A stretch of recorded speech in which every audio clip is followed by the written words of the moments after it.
Hi and welcome everyone to another video on this channel. Today I'm gonna show you how my team did in Gaming 32, and also I'm gonna show you my team selection for Double Gaming 33. And as usual, if you enjoy this type of content, please consider giving a like, hit that subscribe button. But now let's get into it. Okay, so shortly before showing you my team for Double Gaming 33, I just wanted to see the results of Double Gaming 32. Now there was still just one game to be played yesterday, Newcastle Crystal Palace. It was a pretty crazy game week, right? I'm on a green arrow at the moment, so I can't really complain. My rank at the moment is 2.8k, which is amazing. I still have a lot of chips to be played.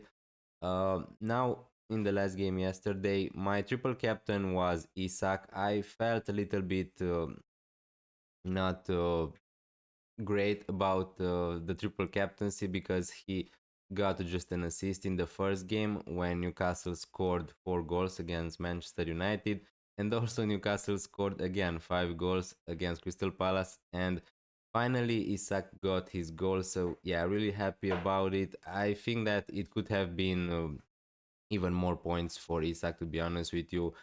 He could have scored 3 or 4 goals or something like that. He had a lot of chances against Crystal Palace. They were really bad. But yeah, overall, I'm really happy that my triple captain didn't blank. I got 33 points. So yeah, it's decent. Now, the Crystal Palace boys on the other side, it's really funny that Munoz got -1 points in a double gaming. So yeah, I really expected Crystal Palace to not keep any clean sheets, but honestly, I just didn't thought that it would be that bad.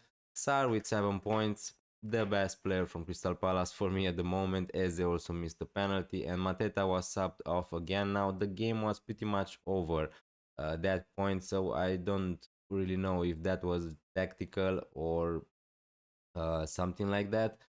Livramento with 8 points. He got a clean sheet against Crystal Palace, and another hero is Murphy.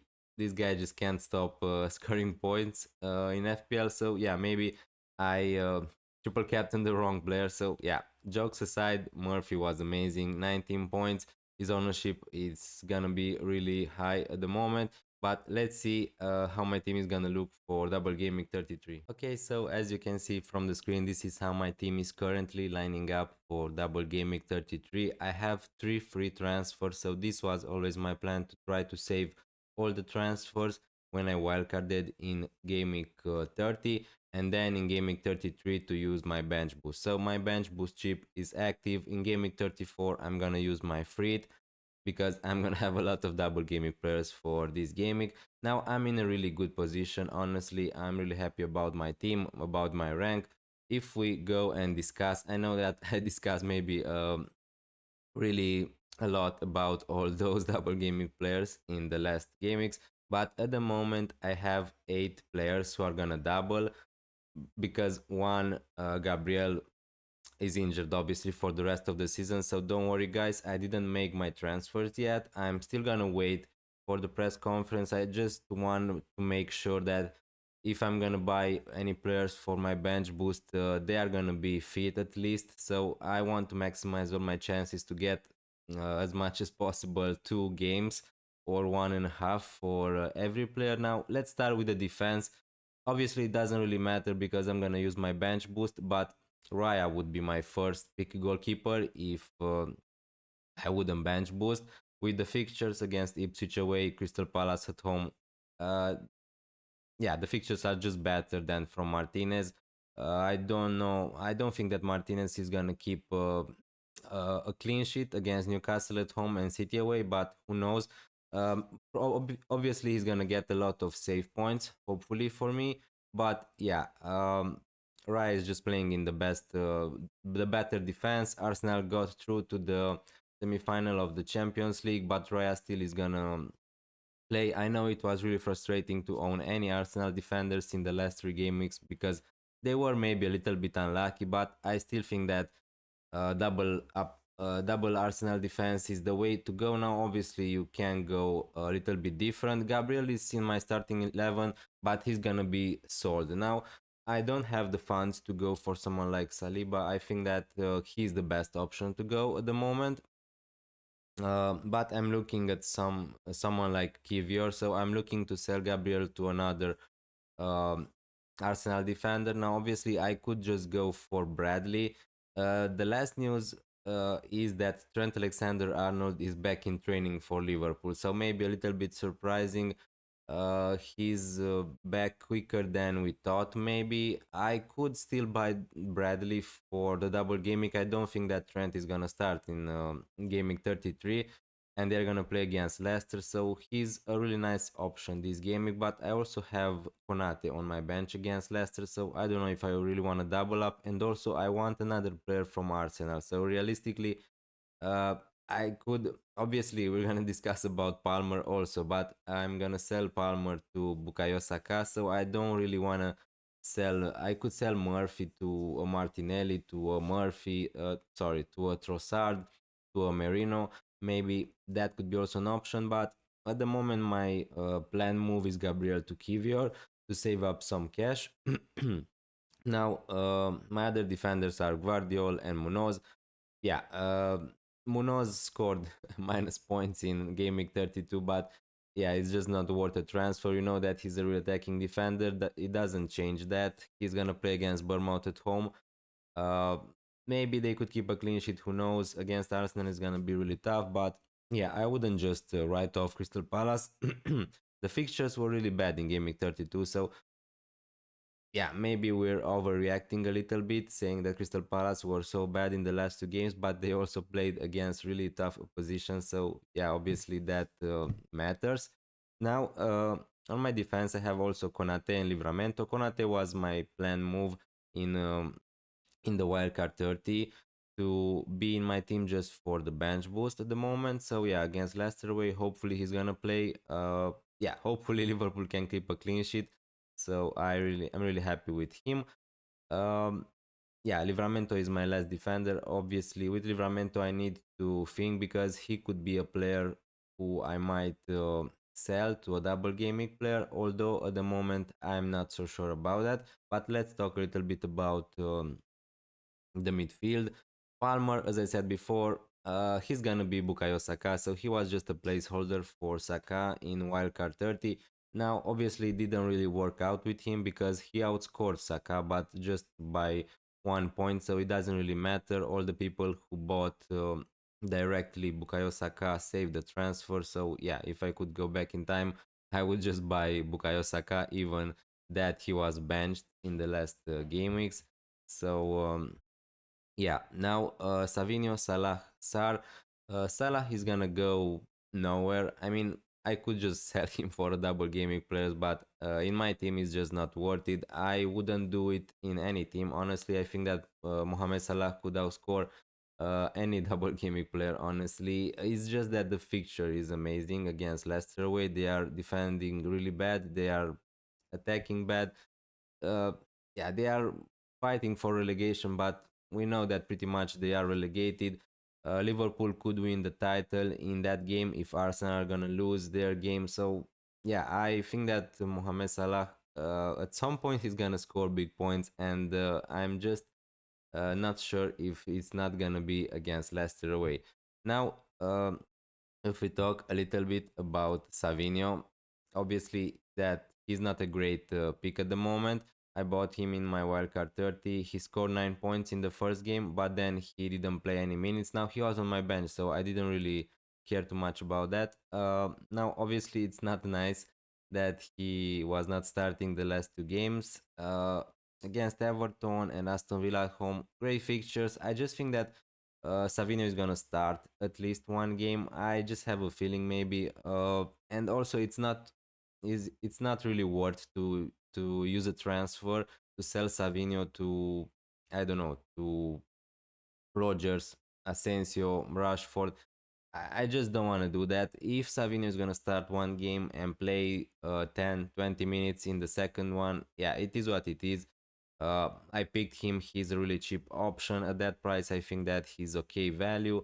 Probably he's going to be on my bench. So, yeah, as a bench boost player, he is okay.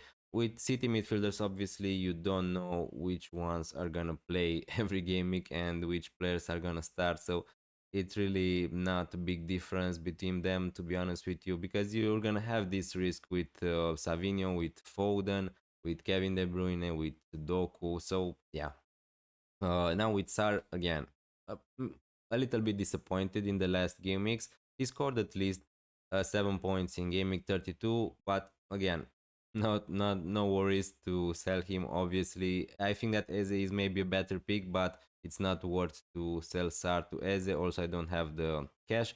Murphy is on my bench.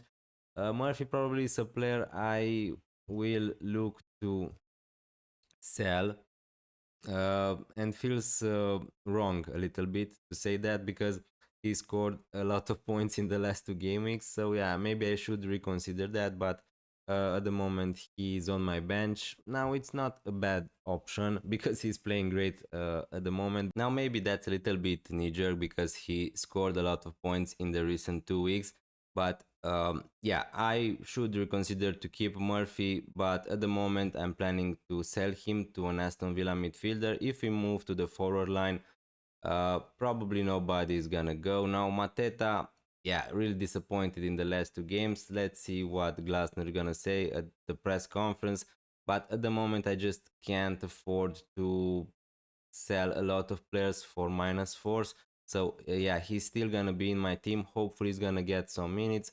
Marmoush, uh, yeah, as you can see, probably he's gonna be my captain at the moment. I think that he's the best pick for the captaincy for gaming 33. That's just because of the risk of Bukayo Saka. Now he played against Real Madrid yesterday. He uh, get off at 70 minutes or something like that with a little limping. Now, obviously, he is limping a lot, Bukayo Saka. So we need to see what Arteta is gonna say. Probably he's just fine, but you just never gonna be sure if he's gonna start against Ipswich away, and that's the banker fixture. That's the best fixture you want him to play. I think that Saka is gonna start against Crystal Palace at home, but I'm not really sure about the first game. So at the moment, I'm leaning towards captaincy on Marmoush.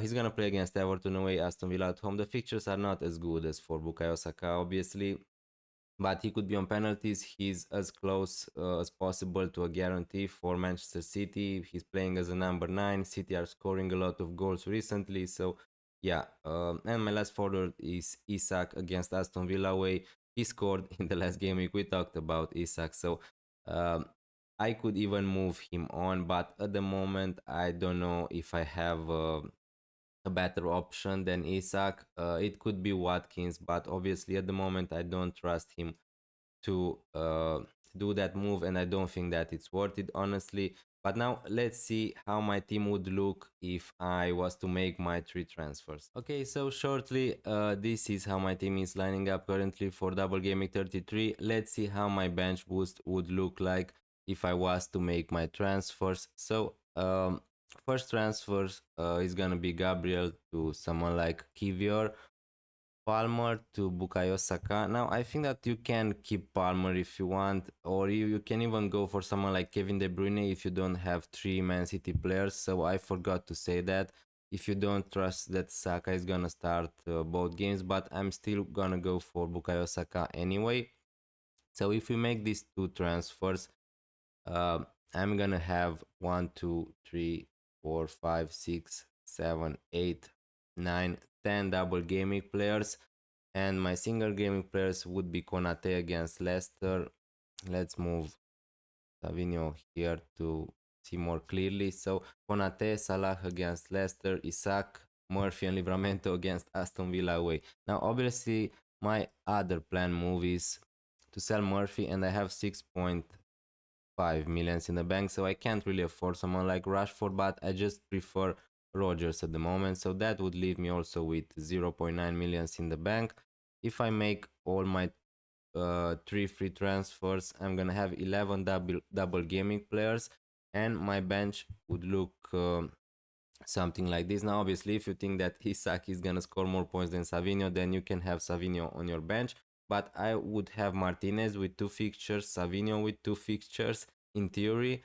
Konate against Leicester away and Livramento against Aston Villa away. It's not the worst last player on your bench boost. Now, what I could do, I could also sell Livramento to someone like Konsa for -4, but I just don't think that's worth it. Uh, so yeah, pretty much these are my options. I could do Isak to Watkins if I really wanna tag the doubles. But yeah, really, I honestly I just want to see the press conference to see if what every coach is gonna say and assess there. Probably I'm gonna decide in the next days how my team is gonna line up and how my bench boost is gonna be for Double Gaming 33. So please follow me on my deadline stream on my videos if you wanna see what I'm gonna do now. If you watch this video this long, thank you so much for being here. If you consider, if you enjoy this type of content, please consider leaving a like, subscribe to this channel if you're new, and I'm gonna see you next time. Bye.